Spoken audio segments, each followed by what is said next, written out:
Hello guys, this is Rich TV and welcome back to my channel. But before I start the devotional guys, I would like to shout out the following person or channel na nagpunta rito at nag-join sa devotional. Shout out ko na rin yung mga members ko, no?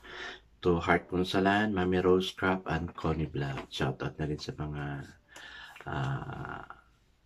pumupunta rito, no? To Jans TV, Pinbert Tolpo, Retro Vlog, Jusalinko Studio, SSC TV of Korea, Michael Aborita, Honila, Bernadette Haro, Jerry Abo, Vin Lawrence Chonko, French Shendo, Kim Sari Incason, Mary Jane Ispares, Ronald Amihana, Harry Says Imihas, Kyle Dawaja, Stain Dimalig, Hilya Rosaroso, Trixie Claire, Ashley Moreno, Andrea Oxinia, Neil Bisnar, Felix Dopo, Alan Chan Liagas, Leah Alcolar, Nicole Salceda, Jodeline Buenafe, LVG Nualo, Samantha Camille, Rachel Calderon, Dale Ramos, Lerian Lubitos, Dominic Daomar, Kim Lago, Carl Valientes, and Sunshine Morga. Shoutout na rin sa mga hindi nakisabay na manood sa devotional, but still napunta pa rin dito para manood at makinig sa devotional.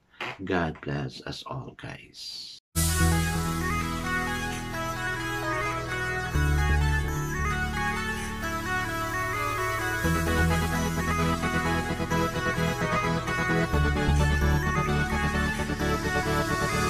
Rich TV, where you heard it, number one is on the top. Good advice is they'll never stop. Rich TV, where you heard it, number one is on the top. Good advice is they'll never stop. Hello guys, kumusta yung bakasyon natin? No? Sana sa mga estudyante, enjoy natin yan kasi magkakalisa naman kayo, yung iba mag-grade 12 na naman. Kasi yung mga pupunta rito are those are under me during their grade 12 and even during their grade 11. Kaya let's enjoy summer, no? I'm really enjoying my summer together with the family of my sister. No? So sa mga kaibigan ko naman ng mga YouTuber, ingat-ingat sa pagtatrabaho, no? I'm praying for you na we will all become successful kasi mahirap talaga magtrabaho. Kayod para sa pamilya. I know God will bless your endeavors, yung mga pagkakayod natin kasi this is for our family, not only for ourselves, but for God's greater glory also. Guys, let's now proceed to our devotion. Let's open the Bible to Luke chapter 11, verses 5 to 13. This is a continuation of what we have yesterday about the Lord's Prayer, how we pray. Okay, the word of the Lord in Luke chapter 11, verses 5 to 14 says, Then he said to them, Suppose one of you has a friend, and he goes to him at midnight and say, Friend, lend me 3 loaves of bread, because a friend of mine on a journey has come to me, and I have nothing to set before him. Then the one inside answered, Don't bother me, the door is already locked, and my children are with me in bed. I can't get up and give you anything, I tell you. Though he will not get up and give him the bread because he is his friend, yet because of the man's boldness, he will get up and give him as much as he needs. So I say to you, ask, and it will be given to you. Seek, and you'll find. Knock, and the door will be opened to you. For everyone who asks, receive, and he who seeks, find, and to him who knocks, the door will be opened. Which of you fathers, if your son asks for a fish, will give him a snake instead? Or if he asks for an egg, will you give him a scorpion?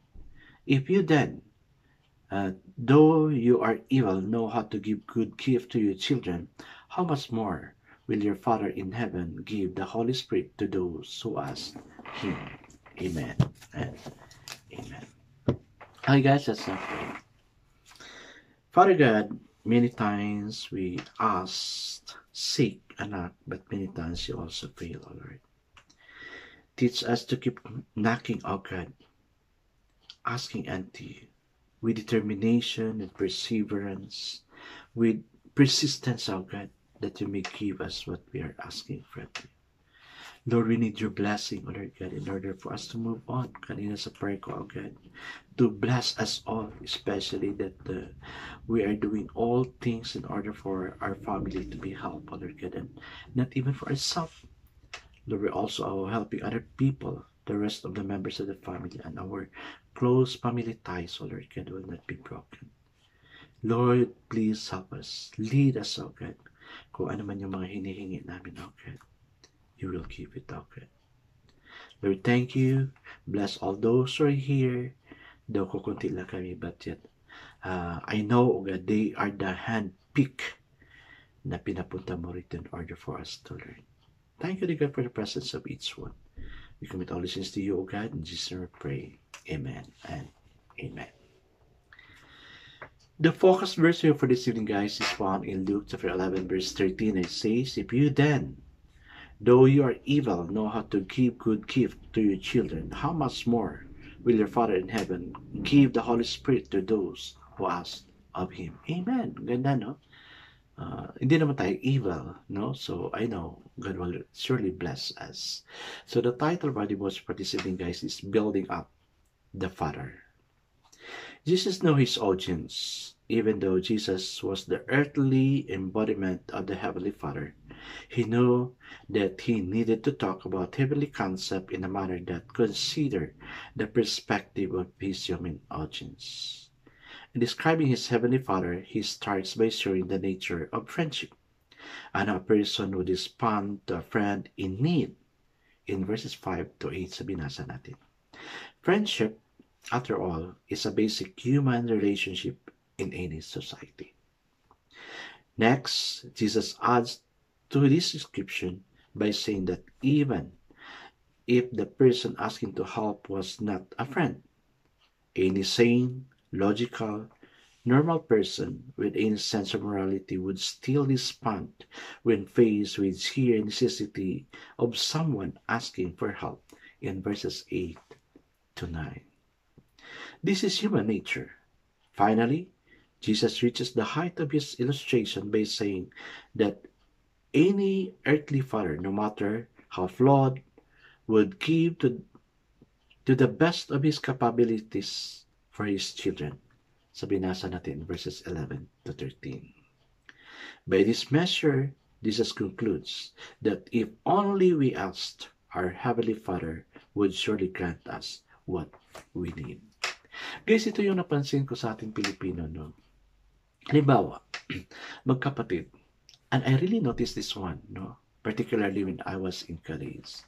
Dalawa sila magkapatid. Then, of course, si Bunso, magastos, no? Sosyal.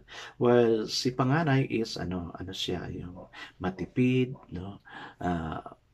Kim laki yung pera. Siyempre, si Bunso, magastos, no? Hihingi kay panganay. And then, siyempre, si panganay may pera. Yes, ito yung napansin ko. We complain, we talk a lot of words against our younger brother, but yet, nagbibigay din naman. Ito yung description. Though, di ba? Sabi niya, if you then, though you are evil, know how to give good gifts to your children, how much more will your Father in heaven give the Holy Spirit to those who ask Him? Yes, marami nangangailangan sa atin, lalo-lalo na, no? Ako guys, hindi ko mapawari na makikita ko naghihirap yung tao na hindi ko matulungan. Di bali nang walang-wala ako, makatulong lang sa iba. No? I praise God for that heart He gave me. No? Walang inhibition, but instead, the Lord will surely give me what I need. Kasi the Holy Spirit is what I'm asking. Kaya nga, guys, yung challenge dito sa sa prayer natin kanina, sa verse 9 ng chapter 11, sabi niya, I say to you, ask and it will be given to you, seek and you will find, knock and the door will be opened to you. For everyone who asks receives, he who seeks finds, and to him who knocks the door will be opened. Guys, nothing is impossible to our living God. He is the only God, the very powerful God na sinasamba natin. Wala nang iba. I guess let's not pray. Father, in alignment with your plans, may you grant us what we need today. Food and provision, safety and the presence, and love of friends and family. Amen and amen. Yes, guys. Let's remember, if ever we have Father who is masama, but yet He gives us the best, how much more for our Father who art in heaven, who will surely give us the best for us. God bless us always, because I know God shall bless us 10 times better. This again is Rich TV. Kita-kita tayo ulit sa muli. Paalam!